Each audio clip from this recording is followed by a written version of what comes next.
Salut, est-ce que tu savais que l'Extended Security Update, ou en gros le support étendu de Windows 7 va prendre fin en 2023 et que des logiciels tels que Google Chrome vont prendre fin? En gros, ça signifie la mort en fait. Ça va plus être potable à utiliser. Tu te dis qu'est-ce qu'il faut faire? Alors moi j'ai une solution, mais avant n'hésite pas à t'abonner, voilà. Ça fait toujours plaisir l'abonnement. Bien bonjour à tous, c'est RTK Informatique et aujourd'hui je vais vous proposer une petite alternative, on va dire, à Windows 7. Et donc non, je vais pas vous dire de passer sur une version grattée de bloatware de Windows ou Linux. Sinon à mon avis vous l'aurez déjà fait. Donc je vais vous proposer une alternative et cette alternative ça va être tout simplement Windows 10 LTSC. Et là vous allez me dire, je veux pas passer à Windows 10 parce que machin et tout ça rame, mon PC n'est pas compatible. Alors ce sera très important que vous notiez ça, mais la Windows 10 LTSC n'est pas une version on va dire grattée de Windows avec des bloatware. Non, la Windows 10 LTSC c'est tout simplement une version de Windows sans bloatware, et on va dire que le minimum, c'est-à-dire son système d'exploitation et ses mises à jour de sécurité. Vous n'aurez pas de mise à jour de fonctionnalité, vous n'aurez pas les logiciels type Microsoft Store et tout le reste. Aussi, ces exigences matérielles sont très minimes, vous aurez juste besoin de 1 Go de RAM et d'un processeur avec 1,22 GHz. En gros, tous les PC peuvent le faire tourner.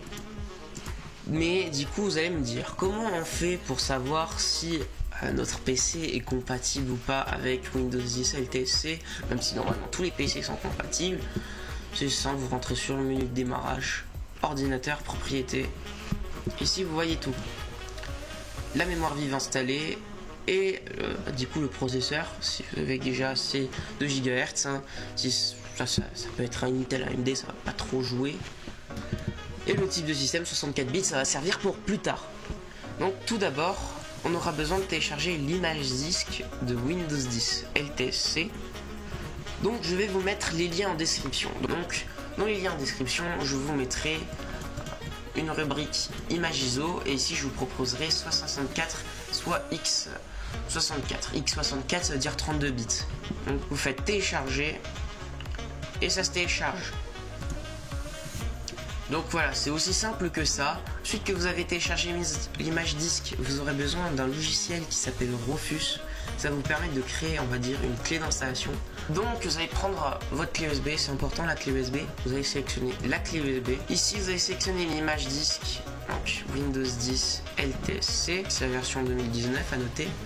Ici sinon, schéma de partition, mettez sur MBR, pas sur le GPT. Donc le GPT c'est pour vraiment les PC récents, comme par exemple moi Rofus m'a mis par défaut le GPT parce que mon BIOS est en UEFI. Mais sinon vous ce sera forcément en MBR. Ensuite vous pouvez faire démarrer.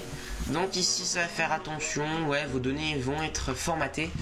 Ouais ça va formater toutes les données de la clé donc faites attention quand même. Et ensuite normalement vous allez vous retrouver avec ça. Donc ensuite ce que vous allez faire c'est du coup exécuter setup.exe. C'est ce qui va vous permettre de mettre à niveau votre ordi. Donc, vous allez exécuter ça, donc préparation. Et ici du coup ça va faire obtenir les mises à jour et les pilotes. Donc ici vous pouvez laisser l'option mettre à jour et les pilotes, ça va vous permettre de mettre à jour les pilotes et télécharger les mises à jour, ce qui va vous permettre d'éviter de faire la perte de temps. Sinon vous pouvez sélectionner pas maintenant si vous voulez pas attendre, si vous voulez pas on va dire attendre. Donc moi je vais faire pas maintenant parce que de toute façon c'est une machine virtuelle, j'ai juste installé des VMware Tools pour faire la mise à niveau correctement. Donc vous faites suivant ici. Ensuite ici ça va vous proposer entre la version N LTSC, donc vous sélectionnez NTSC et pas N mais bien LTSC. Faites suivant encore. Ici, c'est les avis de conditions de licence. Donc, comme je vous l'ai dit, comme ça va pas trop être une version grattée de Windows, enfin, ça va être systématique que les conditions de licence vont être très petites. Donc, faites quand même accepter ici. Ici, conservez uniquement les fichiers personnels. Alors, vous pouvez pas conserver les programmes. C'est bien ce que je me disais. Sauvegardez bien les licences des logiciels de type Office.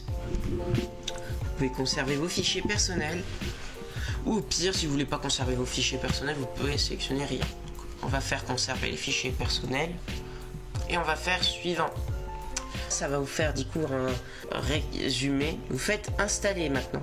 Ensuite, après que vous aurez attendu un certain temps, votre ordinateur redémarrera avec cette fois le logo de Windows 10.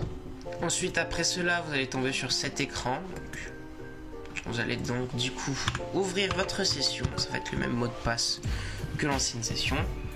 Ensuite ici vous allez tomber sur un écran comme ça. Donc ici vous faites tout non, d'accord, ça va rien changer. Donc nous tout ce qu'on va faire, c'est qu'on va du coup se rendre sur un site. Ça va être Driver Booster. Ici on va cliquer sur télécharger gratuitement. Ensuite vous allez lancer du coup l'installateur de Driver Booster. Ici on va décocher Install Topskyne, Install VPN, ça vous décochez. Et ici vous allez faire installer avec le gros bouton. Ici vous allez faire non merci et vous faites suivant. Ensuite ici on fait non merci. Si on fait analyser maintenant, donc, et là ça va nous lancer l'analyse. Ensuite ça va me détecter toutes les pilotes que j'ai à mettre à jour.